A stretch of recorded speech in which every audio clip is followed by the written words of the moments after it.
سلام اور آداب، امید ہے آپ سب خیریت سے ہوں گے۔ آج میں پاکستان کے ایک نامور اسکالر، دانشور ڈاکٹر خضر یاسین صاحب کے خدمت میں حاضر ہوا تھا، اور چونکہ جب سے میں خود اپنے آبائی مسلک اور ان چیزوں سے منحرف ہوا، تو تلاش جہاں بھی کوئی شخص ملتا، کچھ الگ لکھنے والا، کچھ الگ بولنے والا، تو مجھے بہت زیادہ دلچسپی ہوتی تھی، اور اب بھی ہے وہ دلچسپی۔ تو اسی تلاش میں ڈاکٹر صاحب کی کچھ تحریریں پڑھنے کا ہمیں اتفاق ہوا، اور چونکہ میں تعارف نہیں کراؤں گا، ڈاکٹر صاحب علمی حلقوں میں اور آپ سب کے بہت زیادہ ان کو معلوم ہے، ان کی کتابیں، ان کے افکار و خیالات کے حوالے سے لوگ بات کرتے، تو پھر ڈاکٹر صاحب کی ہماری ملاقات ہوئی، اور براہ راست ان سے بہت سی چیزیں ہمیں سمجھنے کا موقع ملا۔ تو پھر میں نے درخواست کی ڈاکٹر صاحب سے کہ وہ میرے ساتھ اس پر ایک نشست کرے، ایک گفتگو کرے، تو ڈاکٹر صاحب کی مہربانی ہے، انہوں نے مجھے وقت دیا۔ تو میں کچھ سوالات جو میں نے کوشش یہ کی ہے کہ جو اسکالرز فلسفے سے، ادب سے اور مذہب کی اس پر زیادہ یا تصوف وغیرہ سے جن کا تعلق ہو، تو میں نے کچھ سوالات مشترک رکھے ہیں، اور اس میں یعنی 19-20 تبدیلی کے ساتھ وہ میرے سوالات ہوتے شروع کے، اور اس کا مقصد یہ ہے کہ میں کچھ حدود کو، دائروں کو سمجھنا چاہتا ہوں، خود بھی بطور طالب علم، اور جو دوست ہمارے گفتگو سنتے ہیں وہ بھی۔ تو کچھ سوالات میرے وہ ہیں، اور کچھ سوالات ڈاکٹر صاحب کی فکر کے حوالے سے۔ ڈاکٹر صاحب بہت زیادہ آپ کا شکریہ، آپ کی مہربانی، آپ نے ٹائم دیا، اور اللہ تعالیٰ آپ کو برکتیں دے، آپ کے علم، فکر، شعور سب میں اللہ تعالیٰ آپ کو ترقی دے، اور لوگوں کو بغیر کسی تعصب کے آپ جیسے جو بھی صاحب علم بات کرتے ہیں اس کو ٹھنڈے دل سے یعنی پڑھنے کی اور غور کرنے کی، پھر اس پہ سوال کرنے کے لیے ان کو اللہ تعالیٰ یہ بھی توفیق دے ہمارے دوستوں کو۔ ویسے میں پہلا سوال آپ سے یہ کروں گا کہ جب ہم انسانی دانش کی تاریخ کو پڑھتے ہیں، جس کو ہم فلسفہ کہتے ہیں، تو اس کے اندر ہمیں یہ نظر آتا ہے کہ انسان نے جو سوچنے کی جو تاریخ ہمیں ملتی ہے، تو اس کے اندر جو انسان کے کچھ بنیادی نوعیت کے سوالات ہیں جو ہر معاشرے میں، ہر تہذیب میں، ہر مفکر کے یہاں وہ سوالات رہے۔ تو ایک تو وہ بنیادی جو انسان کے سوالات ہے، اس کا جواب دینے کے لیے کہا یہ جاتا ہے کہ پہلے انسان نے دیومالائیت کا راستہ اختیار کیا، پھر اس میں کچھ بہتری آ کے مذہب کی شکل میں وہ چیز آئی، اور جو بالکل سیکولر ہے وہ تو ان دونوں کو ایک ہی سمجھتے یہ۔ اور تیسرا جو ہمیں ملتا ہے وہ ہے کہ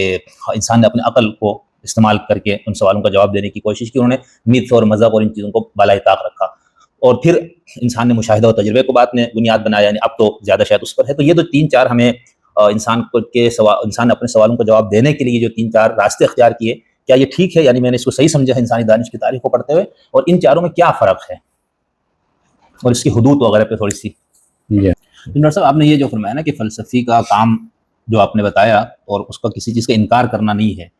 تو جو فلسفی خدا کا یا ایک روحانی ہستی یا ہستیوں کا انکار کرتا ہے، تو وہ تو یہ کہتا ہے نا کہ مجھے جو ایک خدا تو نہیں، کیونکہ وہ آگے جا کے انکار کرے گا، اس لیے وہ کہتا ہے میرے پاس جو ایک صلاحیت ہے اس سوال کا جواب دینے اور اس پورے پہ، اس یعنی جس کو ہم عقل کہتے ہیں، وہ کہتے ہیں اس دائرے میں وہ نہیں آتا۔ تو کیا وہ فلسفی غلطی کھا رہا ہے کہ وہ خالص عقل کی بنیاد پہ انکار جو کر رہے ہیں، جتنے لوگوں نے کیا وہ تو ان کسی بنیاد پہ کر رہے ہیں؟ پھر آپ جو مذہبی لوگ ہیں، آپ لوگ یہ کہتے ہیں کہ جی محدود سے آپ لامحدود کا وہ کیسے کر رہے ہیں نا، یہ تو ایک کلامی جو ہمارے اس میں جواب دیا ہے، تو اس سے مطمئن تو نہیں ہوتا، کہتے ہیں میرے پاس یہی ہے، اس کے علاوہ کوئی چیز تو آپ بتائیں، تو آپ کہیں گے وہی ہے، الہام ہے، وہ کہیں گے بھائی یہ نہیں ہے۔ تو وہ جو عقل کے تھرو فلسفی سفر کرتا ہے، تو وہ آپ کہہ رہے ہیں کہ وہ صلاحیت وہ ٹھیک نہیں ہے۔ تو خدا تو بہت ڈاکٹر صاحب، یہ مطلب سبحان اللہ، آپ کا دیکھنا ایک جو فلسفہ جس انداز سے آپ نے پڑھ کے اس کو اپنے اندر پورا ہضم کیا ہوا نا، وہ گفتگو سے مطلب یہ چیزیں یا تو میرا اپنا ناقص مطالعہ کہیں یا ناقص رسائی ہے اہل علم تک،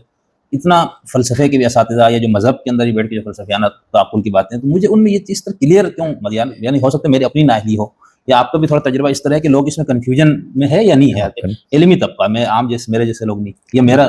بالکل صحیح فرمایا آپ نے۔ میں کیونکہ مدرسے کی دنیا سے جیسے آپ آئے ہیں، میں بھی ادھر سے آیا ہوں، اس لیے بے شمار لوگوں نے جو فنڈامنٹل کنفیوژن ہے اس کو قائم رکھتے ہوئے اپنی پوری فکری بنیادیں کھڑی کی ہیں۔ نہیں تو ان کو خود واضح نہیں تھا یہ، کنفرملی نہیں، بالکل نہیں۔ دیکھیں دوسرا سب یہ بتائیں، جیسے ہم فلسفیوں کو جب پڑھتے ہیں ان کے افکار وغیرہ کو، تو وہ اگر وہ ایک ڈیوائن ذہن اور روح مطلق اس طرح کے الفاظ استعمال کر رہا ہوتا ہے، لیکن وہ مذہبی خدا کا تصور کیوں نہیں آتا پھر ان کے پاس؟ ایسی کوئی چیز ہے نا جس سے وہ انکار کر رہا ہے آپ کے مذہب کا، آپ کا تصور ہے خدا جو ایک شخص کے کہنے پہ آپ نے لیا ہوا ہے، تو وہ کیا وہ بنیاد کیا؟ یا فلسفی خود بھی واقف نہیں ہے کہ بھائی وہ میرے اس ادراک کی صلاحیت سے باہر کی چیز ہے، میں کیوں اس کا؟ دیکھیں سر، وہ آپ کے استاد محترم برہان الدین فاروقی صاحب، انہوں نے جو شیخ اکبر کے تصور توحید پہ مقالے، اس میں وہ ایک بار انہوں نے ایک بات کی کہ شعور مذہبی اور شعور نظری، وہ میں پڑھتے ہوئے تو پہلی بار تو بہت عرصہ پہلے پڑھتا ہوں، میں تو کچھ بھی پہلے نہیں پڑھا، یہ میں آپ کو دیانتداری سے ہوتا ہوں، پھر دوبارہ جب اس کو پڑھا تو الحمدللہ کافی چیزیں، اس میں بھی وہ جو بار یہ بات کر رہے ہیں کہ شعور نظری اور شعور مذہبی میں ٹکراؤ، اور اس کے حل کے لیے جو کوشش کی گئی، تو آپ بھی یعنی یہ جو بات ہے اسی اس پہ ہے۔ تو یہ شعور مذہبی ہر انسان میں ہوتا ہے؟ مطلب جو انسان ہے اس میں ہوگا، یہ نہیں ہو سکتا کہ انسان ہے تو ہر انسان کے اندر ہوگا. نہیں تو پھر جو لوگ بالکل اس تصور میں کہ اس کو منع انکار کر دے تو وہ کیا کس بنیاد پہ انکار کر رہے ہیں؟ مطلب جس بنیاد پہ، جیسے ایک مثال آپ نے مثال دی کہ اس کا مسئلہ علم ہوتا ہے، ٹھیک ہے، یہ نہیں کہ مجھے کوئی ایسا خدا چاہیے جو میری مدد کرے وغیرہ. تو جو آج کے دور میں بھی خاص جو ملحدین ہم دیکھتے ہیں ان کو کہتے ہیں سب کچھ ہم خود ہی کر رہے ہیں. پوچھ رہا ہوں اگر صاحب بہت شکریہ. اچھا یہ جو ہم قرآن پاک میں پڑھتے ہیں اس نے بار بار عقل کی بڑی اہمیت اور بڑا زور دیا، تو وہ کیا اس سے مراد ہے کہ دیکھیں اعلیٰ فہم میں بس نہیں مطلب نہیں، ہمارے یہاں جو لوگ فلسفہ یا اس کی فضائل بیان کرتے ہیں، کہتے ہیں مسلمانوں میں فلسفے نے، وہ پھر بیان یہ کرتے ہیں نا کہ تو اللہ نے قرآن میں یہ سارے عقل پہ وہ کہا تو ہمارے یہاں فلسفے کی روایت، تو بھائی اب بھی تو آیتیں موجود ہیں تو اب کیوں نہیں ہے؟ چلو اس فلسفے پہ بھی بات ہو سکتی ہو تو آپ بہت بہتر انداز سے جس گہرائی سے آپ نے پڑھا ہے نا کہ وہ بھی کیا چربہ ہے یا اس میں خالص فلسفیت کی کوئی چیز ہے، لیکن ہمارے یہ کرتے لوگ، تو اس لیے مجھے یہ کنفیوژن رہتی تھی ہمیشہ یہ کیا وہ ہے. بہت بڑا مسئلہ ہے یہ. آپ نے بار بار یہ فرمایا کہ ہمیں تو کسی کے کہنے پہ مانا ہے خدا ہے یا باشعور ہستی ہے، اس رحیم غفور سارا، لیکن انسان ہونے کے ناطے کیا آپ کو کبھی یہ نہیں ہوا ابھی تو چلو آپ نے اتنی گہرائی سے چیزیں پڑھی اور سب، لیکن اپنی اوائل جوانی میں کہیں یا اس وقت جب آپ کا علم آج کے مقابلے پہ کم تھا تو کیا آپ کو یہ نہیں ہوتا تھا کہ اس کے لیے بھی تو کوئی مجھے، یعنی وہ حضرت ابراہیم نے کہا نا ارینی کیف تحیی الموتی اولم تؤمن، تو اس نے کہا لیطمئن قلبی. تو ایسا مطلب جو عام اس سطح پہ جنہوں نے نہیں پڑھا ہوا فلسفے کو، ان سب چیزوں کو دبا میں اس کو اتنا واضح آپ کو ماشاءاللہ سے چیزیں ہر جگہ اس طرح، تو جو اکثریت ہے ہم انسانوں کی ان کے لیے تو پھر کیا وہ چیز ہے جس پہ وہ اس بندے کے بتائے خدا پہ ایمان کے لیے تو اس کو ایک تسلی چاہیے نا، یعنی ایک اطمینان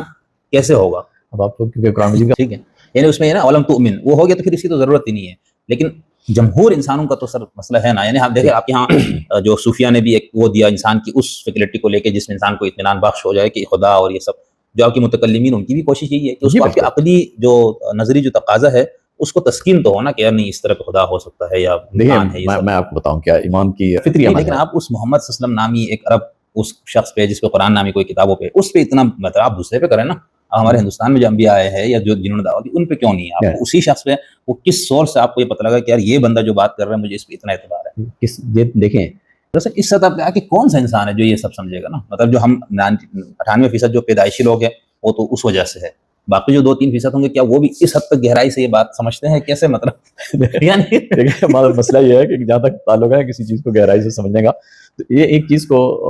چنگری صاحب ہمیشہ ذہن میں رکھے کہ دیکھیں چلے اب کوئی اور نبی بندہ کہتا ہے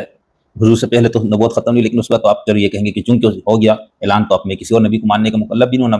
لیکن جو لوگ یہ بات نہیں مانتے یا حضور سے پہلے بھی اگر کوئی ایسا شخص تھا جس نے اس طرح کی بات کی تو کوئی تو معیار درصد ہونا چاہیے نا اس کی تعلیم کو پرکھنے کا کہ بھئی یہ خدا کی طرف سے ہونے کے نمائندے کا جو یہ دعویٰ کر رہے ہیں، مطلب یہ تو پھر میں اٹھ کے آپ کو کل کہہ دوں کہ میں نبی ہوں تو آپ اس پہ بھی کوئی بندہ ایمان لے آئے. دیکھیے میری بات سنیں، میں صرف اس چیز کو سمجھنے کو سوری میں سوال کو دوہرا اس لیے رہا ہوں. نہیں میں آپ کو کر سکتا ہوں، میں بہت معذرت سے اس پہ ایک اور میرے ذہن ابھی الجھن ایک آخری وہ یہ ہے کہ جس تصور کے مطابق ہم حضور صلی اللہ علیہ وسلم پہ اعتماد اور اس کی بنیاد پہ آپ نے باقی سب چیزوں کو تسلیم کیا ہوا ہے تو پھر دعویٰ تبلیغ وغیرہ کا تو تصور ختم ہو گیا. کیوں؟ کیونکہ میں کہتا ہوں میں حضرت بابا گرو نانک کو وہ مانتا ہوں جو آپ محمد صلی اللہ علیہ وسلم کو مان رہے ہیں، حالانکہ ان دونوں کے نتائج میں یا ان کی تعلیمات کے تصور کے مطابق جو چیزیں خبریں آ رہی ہے یا مجھے ملی اس میں تضاد بھی ہے، فرق بھی ہے. یا میں کسی اور شخص کو بارے میں کہتا ہوں، چلو میں مرزا صاحب کا نام نہیں لیتا ہوں کیونکہ وہ تو خود ان کی چھاتی کے اس میں ہونے کا لمبردار ہے، تو اس طرح اور جیسے ہم ہندوستانی اپنی روایت میں تو میں اس پہ بھی اسی طرح میرا اندھا اعتماد ہے. تو آپ مجھے تبلیغ نہیں کریں گے کہ نہیں بھائی اس پہ اندھا اعتماد چھوڑو اس پہ آ کے اعتماد کرو، یہ تبلیغ آپ کریں گے نا؟ جی ہاں یہ بے معنی ہوگا. میں سر یہ بتایا کہ میں نے پہلے بھی اس پہ ایک بات کی تو کچھ دوستوں کا یہ تھا کہ بھائی یہ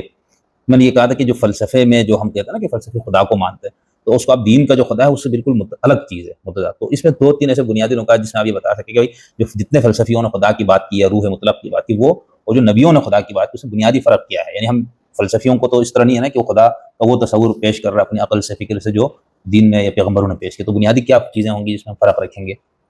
اب جو انسانی یعنی جو لوگ انکار کرتے ہیں، میں وہ سوال پہلے تھوڑا سا کیا تھا، دوبارہ اس حوالے سے ایک بات دوبارہ آ رہی ہے. تو وہ کہتے ہوئے دیکھو ہمیں پہلے بیماری ہوتی تھی ہم دعا کرتے تھے اللہ میاں یہ کر دے وہ کر دے، سر میں درد ہے پہلے لوگوں کو، پھر اب جو نفسیاتی مسائل آنا شروع ہونے کا اچھا جی اس کے اندر کوئی روح ہے فلانا، اب وہ کہتے ہیں سب ہم نے حل کر دیا نا میڈیکل سائنس اور یہ بیماریاں ہیں یہ اسباب ہے، ادھر کی طرف تم نے خدا کی احتیاج وغیرہ، تو اس بنیاد پہ کہتے ہیں اب احتیاج نہیں ہے. تو اب کس بنیاد پہ خدا کی احتیاج کا جہاں تک تعلق ہے خدا کی احتیاج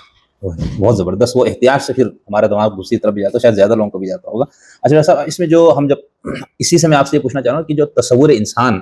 جو قرآن مجید میں آپ پیش کریں گے وہ کیا ہے اور سیکولر فلسفے میں کیا ہے. دوسرا یہ کہ جب ہم یہ پڑھتے ہیں نا کہ انسان کیسے بھائی اس کائنات کے اندر ایک دم کہاں سے آیا، اس پہ ایک سوال اس کا ایک جواب ہمیں ارتقاء کے نظریے نے دیا ہوا ہے اور اس کے اندر پھر کئی خدا اور یہ ساری چیزوں کی ضرورت اتنی نہیں رہتی. ایک طرف دوسری طرف ہمیں قرآن کی کچھ آیات اور پھر اس کے اوپر جو مفسرین نے حاشیہ سازی کی اس سے ایک بالکل الگ تصور آ رہا ہوتا ہے. تو آپ نے ماشاء اللہ سے سیکولر علم کو یعنی جس کو فلسفہ انسان اس کو جس گہرائی سے آپ نے پڑھا ہوا ہے اور دوسری طرف قرآن مجید کو اتنی گہرائی سے, تو پھر آپ اس مسئلے کو کس طرح دیکھتے ہیں؟ یعنی انسان کیا ہے حقیقت کے اعتبار سے اور وجود میں آنے کے اعتبار سے, ارتقاء وغیرہ کے نظریہ یہ. لیکن قرآن کا کیا تصور ہے انسان؟ میں اس مفہوم میں یہ پوچھ رہا تھا نا, یعنی کوئی روح خداوندی جس کی ہم بات کرتے اس میں ہے, یا یہ بس اسی فزیکل مادی دنیا سے باقی مخلوقات کی طرح وجود پذیر ہوئی؟ تو دیکھنا اگر ان دونوں تناظر میں دیکھیں تو وہ فرق نہیں پڑے گا. یعنی جیسے ہم ڈارون کے نظریے کو لیتے ہیں, پھر اس کے اوپر مارکس نے اپنا تصور دیا انسان کا, فرائڈ کا اپنا وہ ہے, یعنی ہم ان کو دیکھیں تو انسان تو ایک حیوانی, اس سے بس ایک ارتقاء ہے, اس سے کچھ بہتر ہے, اس کے اندر تخلیق کر سکتے ہیں, تخیل بلند ہو سکتا ہے, فلاں فلاں, باقی تو کچھ بھی نہیں رہتا آگے نا. کہ انسان ٹھیک ہے معاشرے کو چلانے اور اس کے لیے بندے کو یہ اچھے اخلاقی صفات اس میں ہونی چاہیے, لیکن میں اس مفہوم میں پوچھا کہ تو قرآن جب آپ کو انسان کا تصور دیتا تو کیا کوئی خدائی وہ ہے ہم نہیں اس کی مطلب. بہت شکریہ ڈاکٹر صاحب. میں انشاءاللہ ایک اور نشست آپ سے کرنا چاہتا ہوں جس سے میں آپ کے جو فکر اور آپ کے جو دین فہم جو آپ نے حاصل کیا اور جس کی آپ بات کرتے ہیں 3-4 آپ کی کتابوں میں تفصیل سے, اس حوالے سے بہت سے دوستوں کے بھی اعتراضات ہیں, سوالات ہیں, کچھ میرے اپنے طالب علمانہ بھی ہے, تو اس میں آپ سے انشاءاللہ کسی اور نشست میں ورک کروں گا. میں آپ کو بہت شکر گزار ہوں, آپ نے اتنا مصروف اس میں سے ٹائم نکالا اور مجھے دیا. اور ظاہر سے یہ میں دل سے کہتا ہوں, مجھے جب آپ جیسے صاحب علم سے سوال کرتے ہیں مجھے ڈر بھی محسوس ہوتا ہے کہ یعنی اگلا اس کی جو علمی لیاقت اور جو علمی اس کا مرتبہ ہے نا, اس کے حساب سے بندے کو سوال کرنا چاہیے. اب کچھ سوالات انتہائی احمقانہ بھی آ جاتے ہیں بیچ میں, تو اگر پھر اس سے اس صاحب علم شخص کو بھی ذرا تکلیف ہوتی ہے کہ مطلب اتنے اس میں یہ والی سوال, تو ایسا کوئی سوال میرے بیچ سے بچ گیا تو میں معافی مانگتا ہوں. ایسا کچھ نہیں ہے, اللہ تعالیٰ آپ کو سلامت رکھے. بہت خوشی ہوئی ہے آپ کے سوالات سے بھی, اور میری بہت ساری دعائیں آپ کے لیے, مہربانی آپ. اور ضرور انشاءاللہ اگلی نشست میں جب بھی آپ. تھینک یو سر, شکریہ بہت.